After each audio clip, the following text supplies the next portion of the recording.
DPWH dawit din sa pagpapagawa ng mga overpriced na farm-to-market roads. Rajuman Conde, Batag sa Balita.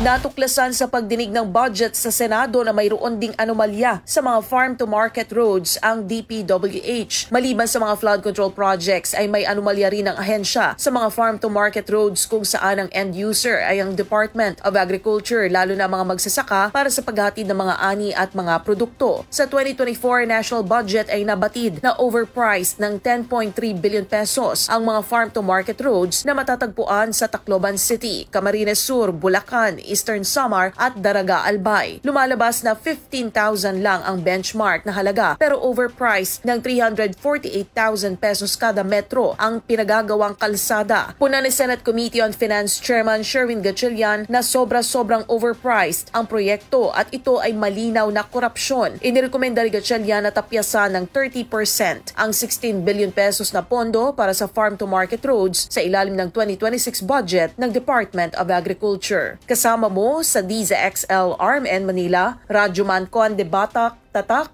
RMN.